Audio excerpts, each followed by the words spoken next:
The night was silent, heavy with darkness, only the soft sound of the wind passing through the trees.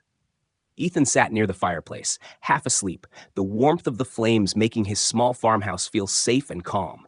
Then, suddenly, there was a sound that didn't belong. 3 sharp knocks hit the wooden door. Ethan froze, his eyes snapping open. At this hour, no one ever came. The nearest neighbor lived miles away. He listened again. Another knock came, softer, almost like someone was too weak to strike harder. Ethan stood up slowly, his heart beating faster. He reached for the old hunting rifle hanging by the wall. He had used it against wolves before, but tonight he felt the cold metal heavier in his hands. He walked to the door, careful, and pressed his ear against it. A faint, shaky voice broke the silence.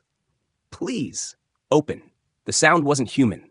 The tone was sharp yet trembling, carrying an alien rhythm. Ethan's hand tightened on the rifle. His first thought was danger. He had heard of aliens wandering nearby, outcasts, scavengers. Most people avoided them. They brought trouble. But something in that voice didn't sound dangerous. It sounded desperate. He unlocked the door, keeping the rifle ready, and pulled it open just enough to see. There, she stood. A woman, but not fully human. Her skin had a faint glow, a pale blue shimmer under the moonlight. Her hair was wet from dew, tangled, falling across her face. Her clothes were torn, nothing more than a thin wrap around her shoulders. She carried a small bag, clutched tightly, as if it was all she had. Her eyes lifted to meet his, wide and filled with shame and fear. "My husband. He left me here," she whispered, her voice breaking. "He said, I am dirty blood." Ethan stared, not sure if he heard right. Dirty blood? He lowered the rifle a little, but not fully. She swayed where she stood, weak, her bare feet cut and bleeding. Behind her, the night stretched out, silent, but Ethan felt the weight of unseen eyes. The shadows among the trees seemed alive, as if someone or something was watching her. "Why here?" Ethan asked, his voice low and suspicious. Her lips trembled. "Because humans do not fear what my people fear. You may protect me." The words sent a shiver down his spine. He didn't know who her people were, but he knew one thing. If someone abandoned her, then someone else was hunting her. He looked again at the dark road, the whispering trees, the strange stillness of the night. He could almost sense danger pressing closer, step by step. Ethan cursed under his breath and pulled the door wider. "Get inside," he said quickly. She gasped, as if she hadn't expected kindness, and stumbled across the threshold. Ethan closed the door hard behind her and locked it tight. For a moment, the farmhouse felt smaller, the air heavier. He watched her drop her bag and fall to her knees near the fire, stretching her hands toward the warmth like a starving creature. Her shoulders shook, though whether from cold or grief, Ethan couldn't tell. He kept the rifle close as he studied her. She looked fragile, yet something about her presence carried danger. On her wrist, he noticed a faint mark glowing through her skin, pulsing softly like a hidden signal. His chest tightened. That wasn't natural. It looked like something alive, something made to track her. "Who's after you?" Ethan asked. She lifted her eyes slowly, tears shining. "My husband's clan. They do not allow my kind to live. I am half-blood, forbidden. He married me in secret, but when they found out, he cast me away. He left me here, to be erased." Her voice broke at the last word, her hands clenching tight. Ethan felt anger rising, but he forced it down. This wasn't his fight. Yet, the image of her bleeding feet and the glow on her wrist told him this fight might come to him whether he wanted it or not. He went to the window, pulling the curtain just enough to peek outside. The night looked empty, but in the distance, near the tree line, a figure shifted. It stood for a moment, then disappeared back into the shadows. His gut twisted. They were already here, waiting. Ethan gripped the rifle tighter. He could tell her to leave.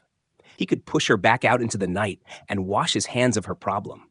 But as he turned, he saw her curled near the fire, hugging herself, trembling not just from cold, but from loneliness, from rejection so deep it broke something inside her.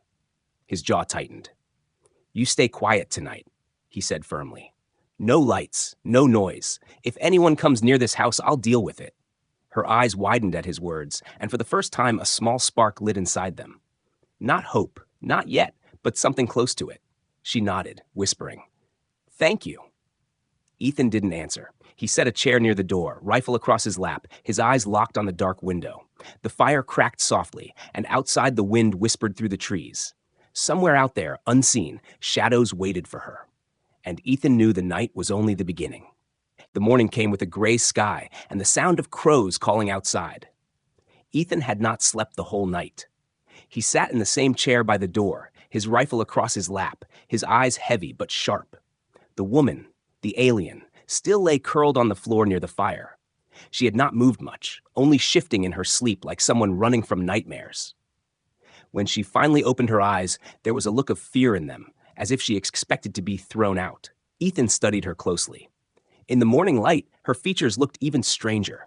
Her skin had a faint shimmer like moonlight trapped under flesh. Her hair was long, silver strands mixed with darker ones.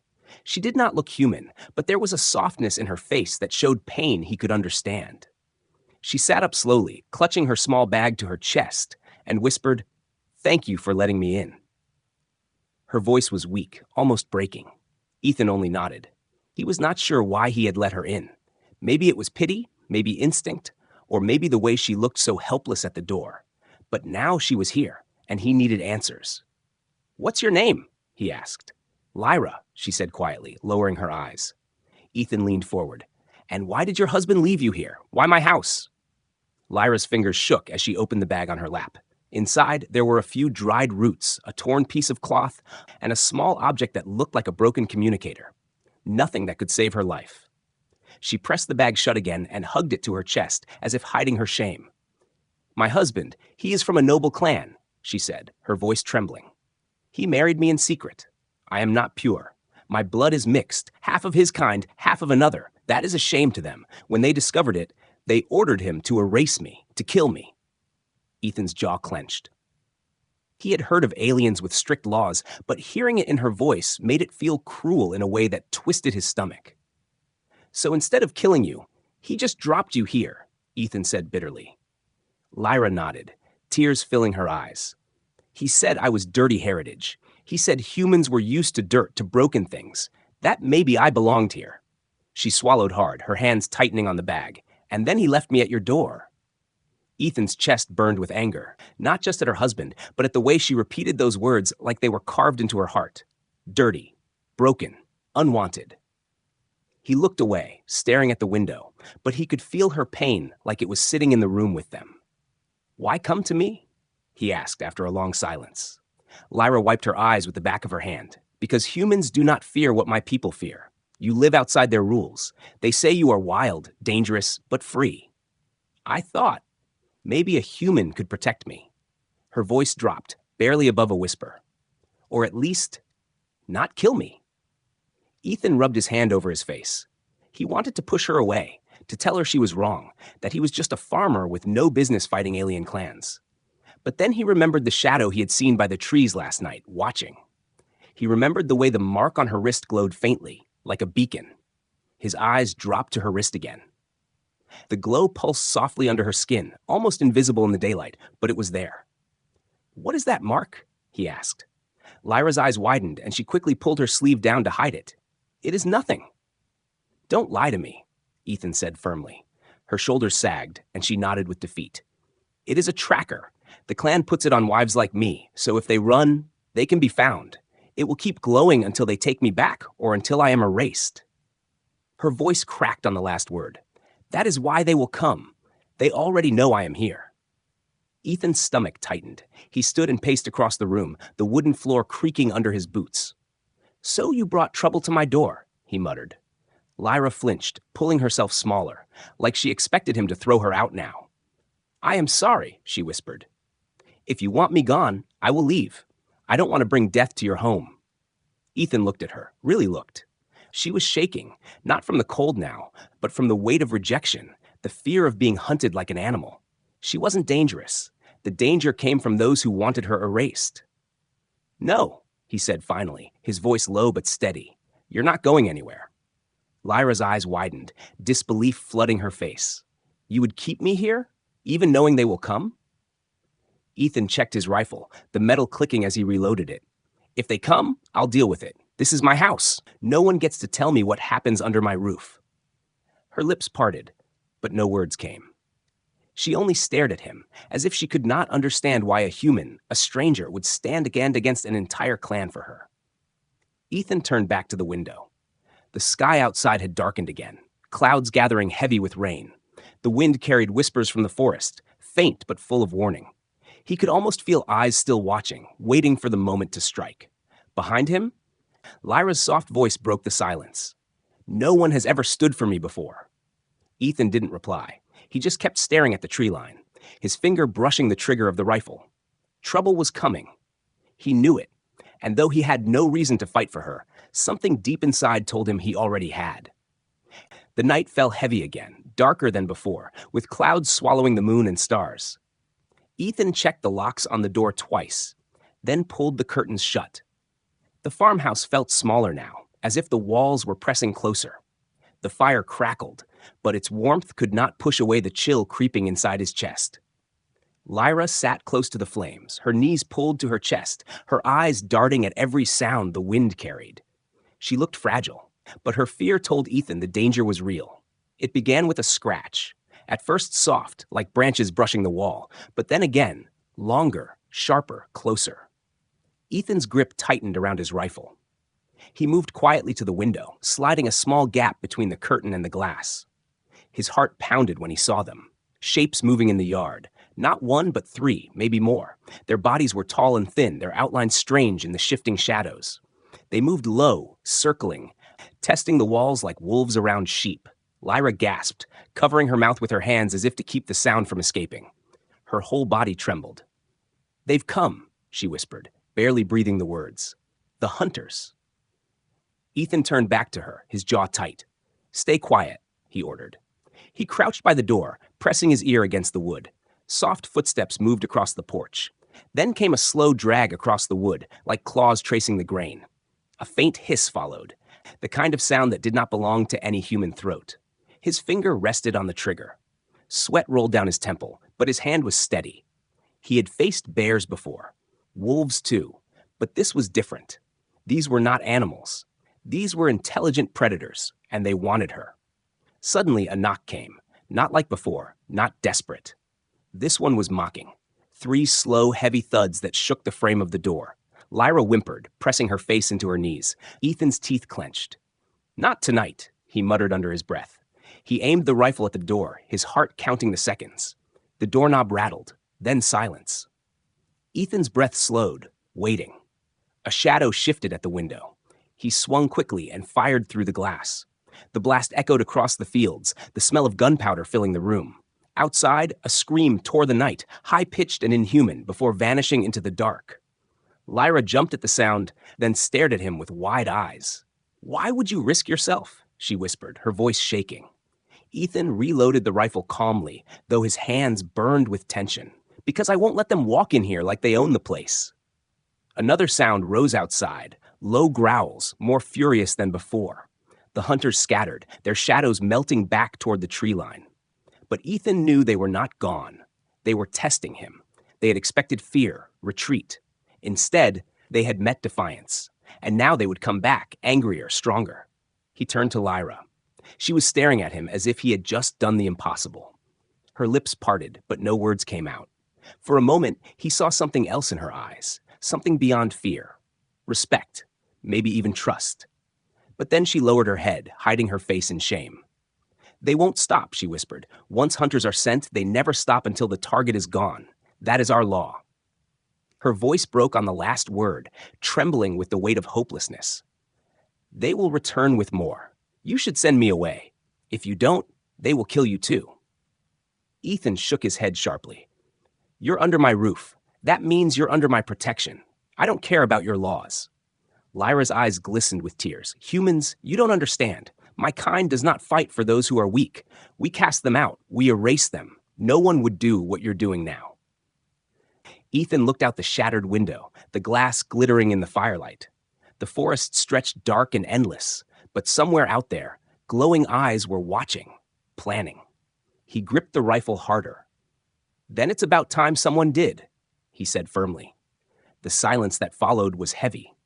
Only the sound of the fire and Lyra's soft breathing filled the room. She crawled a little closer to him, though she kept her head low. It was as if she could not understand his choice, yet some part of her wanted to believe in it. Ethan stayed awake the rest of the night, his ears tuned to every whisper of the wind, every crunch of a branch. He knew this was only the first round. They would not forgive his defiance.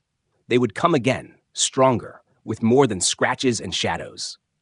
Lyra finally lay down near the fire, curling into herself. But before sleep took her, her soft voice carried across the room. "If they come for me again, you must promise not to die for me."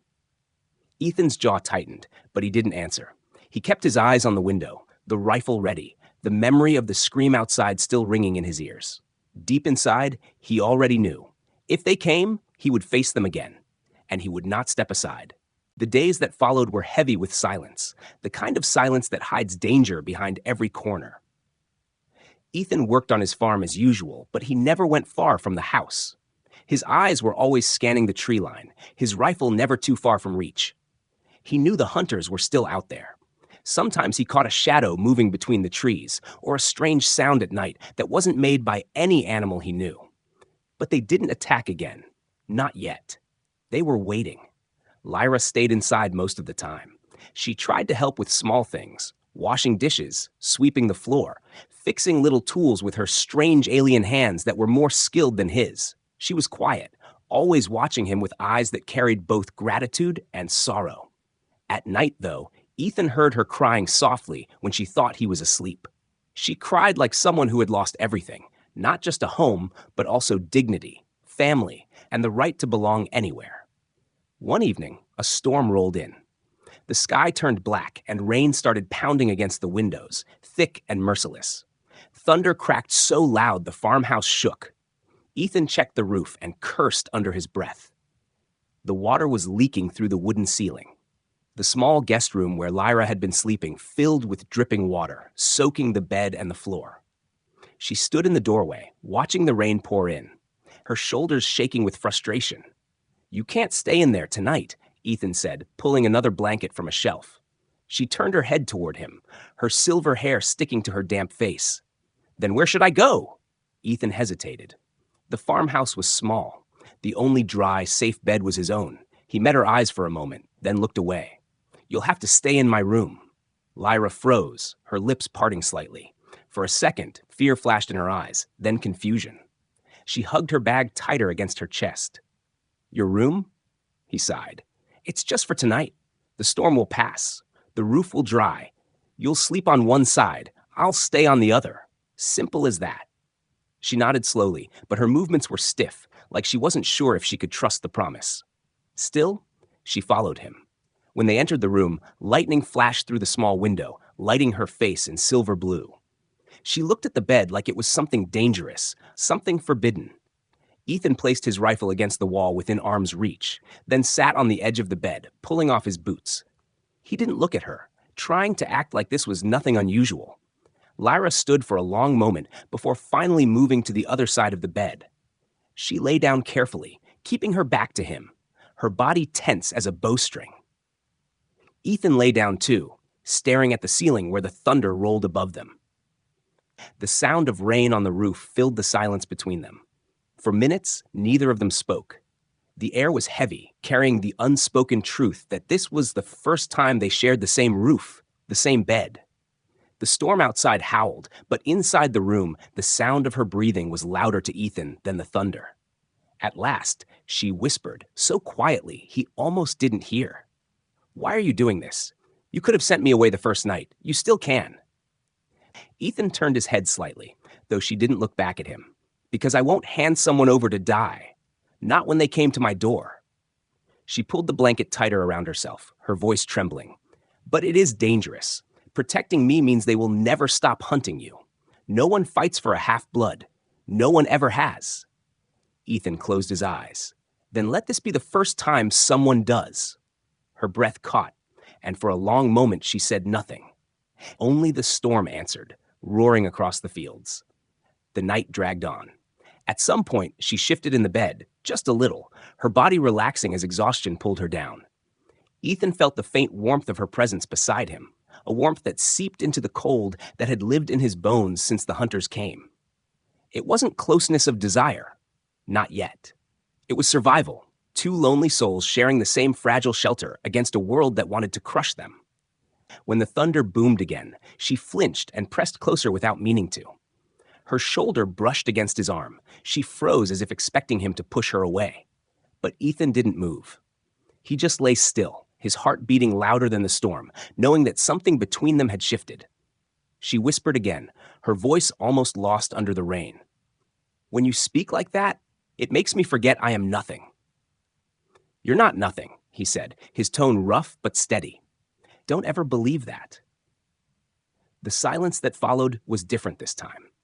Not empty, not cold, but filled with something unspoken, something that tied them together without either of them asking for it. The storm raged on outside, but in that small room, with the rain hammering above and the wind howling against the walls, they lay side by side.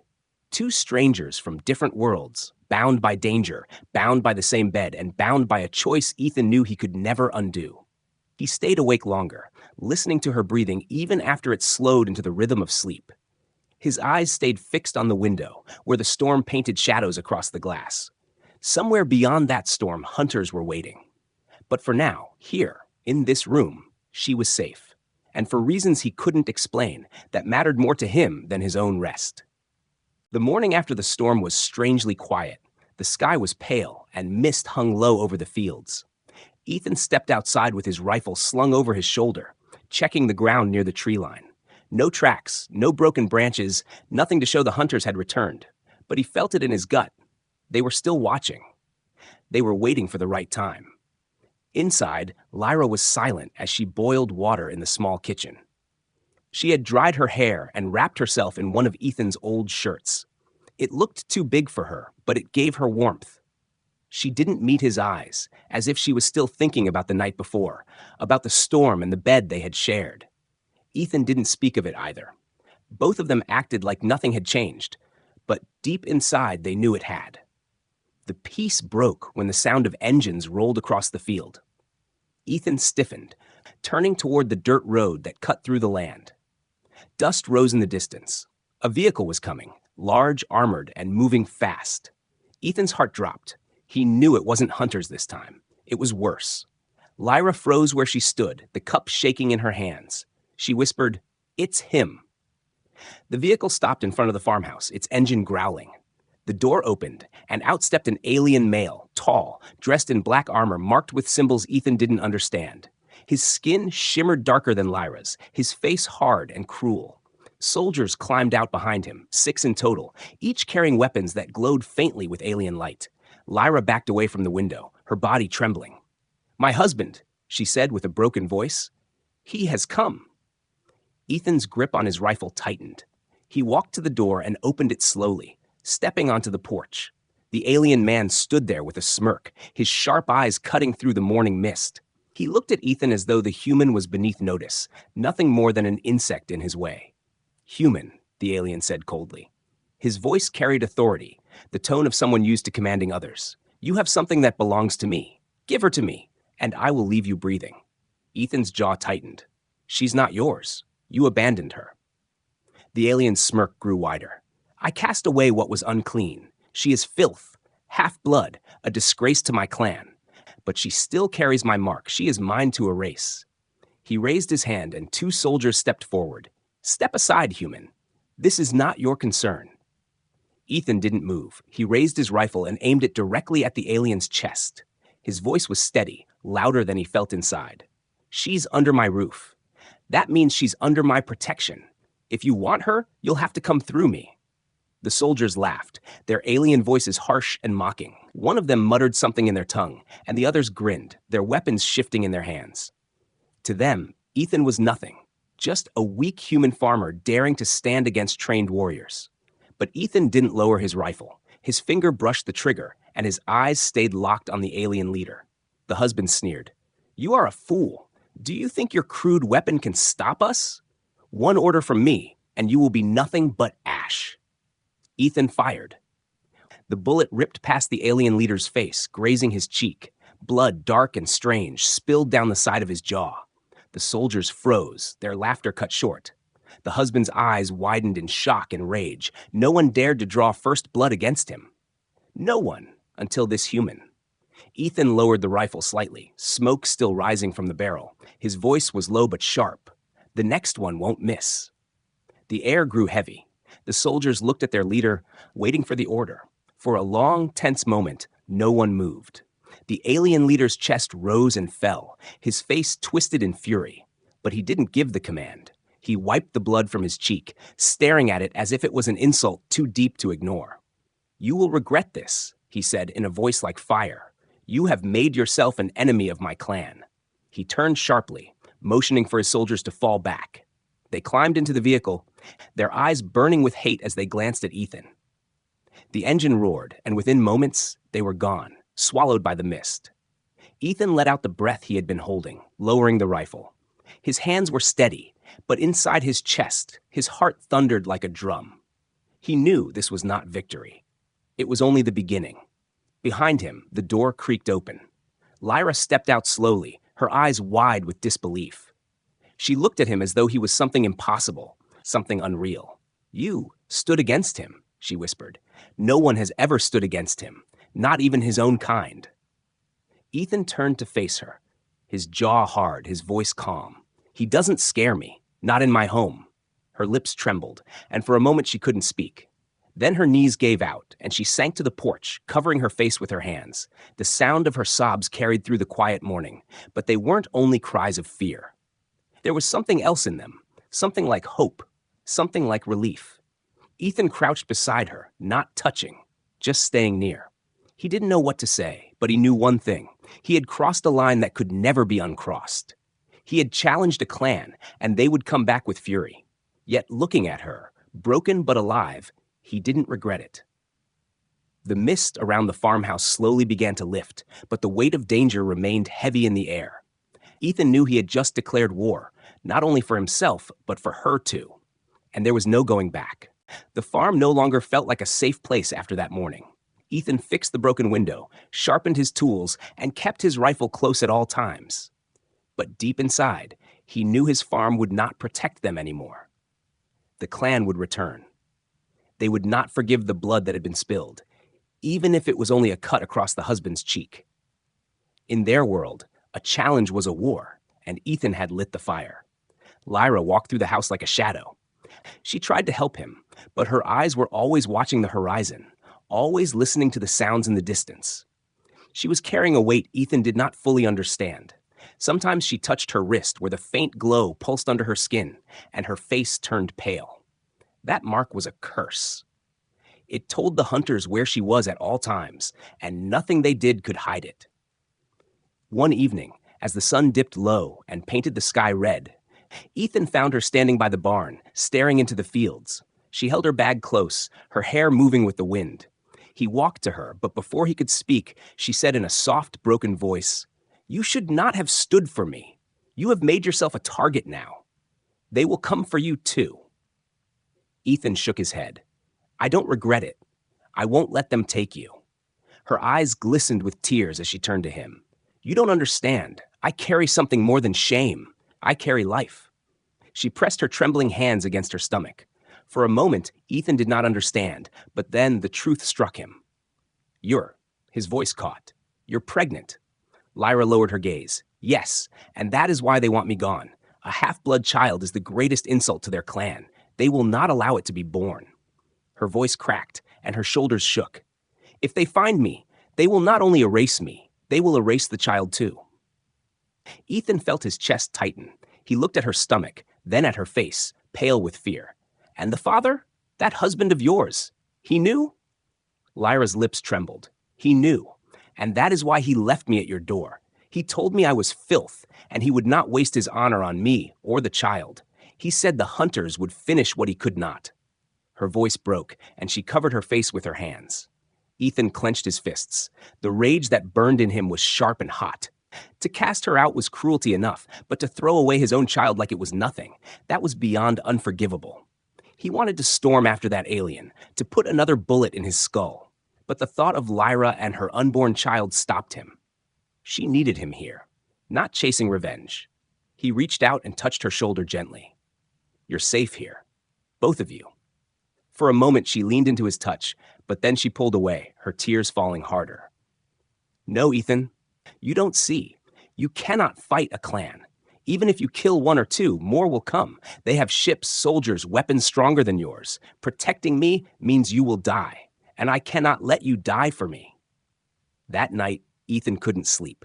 He sat awake with the rifle in his lap, staring at the shadows creeping along the floor as the fire dimmed. Lyra lay nearby, her eyes closed, but he knew she wasn't sleeping either. Every crack in the walls, every howl of the wind outside made them both tense. When dawn came, Ethan finally drifted into a shallow sleep. But when he opened his eyes, Lyra was gone. Her blanket lay neatly folded, her bag was missing.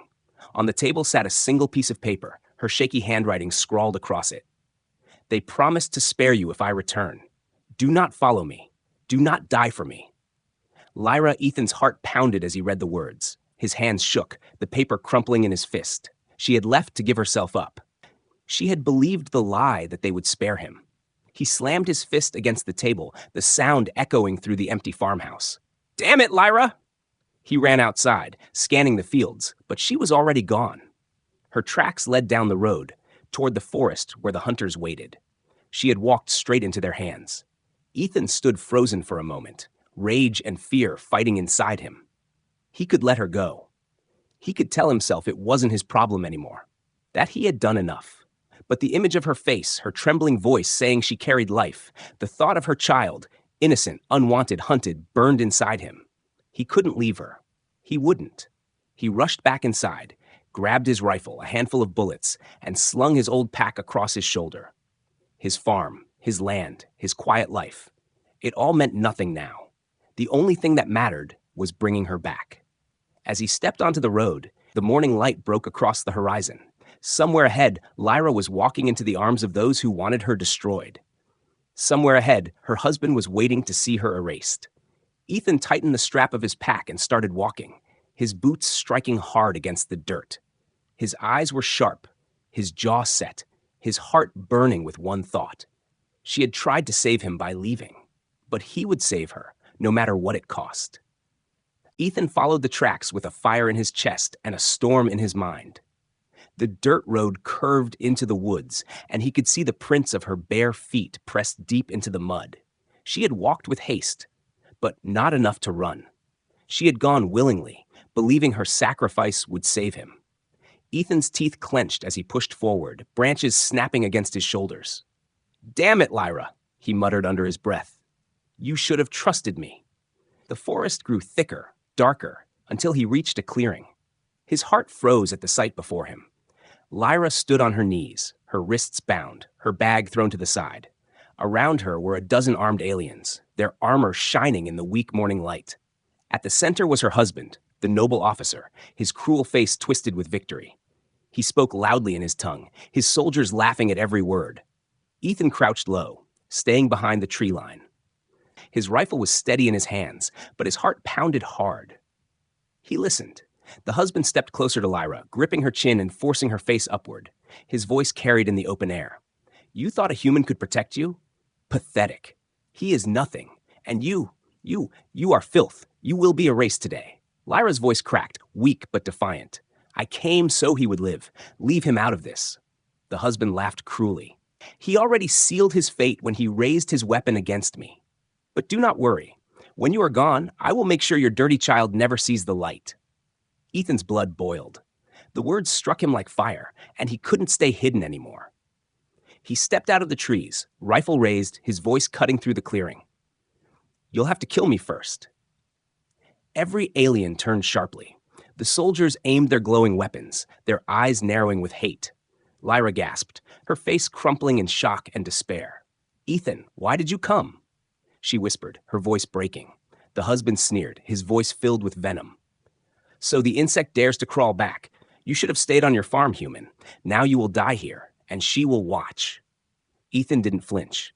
He leveled the rifle at the husband's chest, his jaw locked tight. If she dies, I swear you won't walk away from here. The husband barked an order, and 2 soldiers charged forward. Ethan fired. The first soldier fell instantly, a hole through his chest. The second staggered back, wounded, his weapon slipping from his hands. Panic flashed in the other's eyes. They had underestimated the human before, but now they saw he wasn't bluffing. The husband roared with fury and grabbed Lyra by the arm, pulling her up as a shield. "Drop it, human, or she dies here and now." He pressed a sharp blade of alien steel against her throat. Lyra's eyes filled with tears as she looked at Ethan. "Don't," she whispered. "Please, let me go. Don't die for me." Ethan's hands shook for the first time, but not from fear, from rage. He lowered the rifle slightly, then stepped closer, his voice calm but full of fire. "You're right about one thing," he said to the husband. "I'm just a farmer, but do you know what a farmer does when something threatens his home? He doesn't run. He stands. He fights. And he protects." Before the husband could react, Ethan shifted his aim and fired, not at Lyra, but at the blade. The shot rang out, and the weapon flew from the alien's hand. In that same instant, Ethan lunged forward, slamming the butt of the rifle into the husband's face. The alien stumbled back, blood spilling again, his errance breaking into pure rage. The soldiers hesitated, their leader's humiliation shaking their confidence. Ethan grabbed Lyra's hand, pulling her free from the ropes. She stumbled against him, her voice choked with disbelief. "Why do you keep coming back for me?" "Because you're not nothing," Ethan said roughly. "And neither is that child." The husband screamed in fury and charged, his size and strength towering over Ethan. The clash was brutal. Ethan swung the rifle, but the alien knocked it aside, his fist slamming into Ethan's chest. Pain exploded through him, but he didn't fall. He grabbed a rock from the ground and smashed it against the alien's skull. The soldiers started to move forward, but Lyra threw herself in front of Ethan, spreading her arms wide. "No," she shouted at them, her voice breaking. "If you want him, you'll have to kill me too." The soldiers froze, stunned. To see her, a half-blood woman standing in defiance, protecting a human, it was something their laws did not prepare them for. The husband staggered back to his feet, his face twisted and bloody. He roared again, ready to strike, but Ethan lifted the rifle from the dirt and aimed straight at his chest. This ends now. For the first time, doubt flickered in the husband's eyes. He saw the fire in Ethan's face, the defiance no clan could break. Slowly, he raised his hand to signal retreat. The soldiers, confused but obedient, backed away. The husband spat blood into the dirt and hissed, "This is not the end, human. You have made an enemy. You cannot escape." Ethan didn't lower the rifle until they were gone, disappearing back into the forest with their wounded pride. The clearing fell silent again, only the sound of Lyra's shaky breathing filling the air. She sank to her knees, tears streaming down her face. Ethan knelt beside her, his chest heaving. He reached out and took her hand. "You're not abandoned anymore," he said softly. Lyra looked at him with trembling lips. For the first time, her eyes held something brighter than fear. It was hope, fragile but real. She squeezed his hand, whispering, "Then I will stay, as long as you'll have me." Ethan pulled her close, the rifle still heavy in his other hand, the smell of gunpowder still sharp in the air. Together, they walked out of the clearing, leaving behind the place of chains and cruelty. They were no longer strangers. They were no longer broken pieces cast aside. From that moment on, they shared more than a roof, more than a bed. They shared a future, one built on defiance, protection, and a bond that no clan's hatred could erase.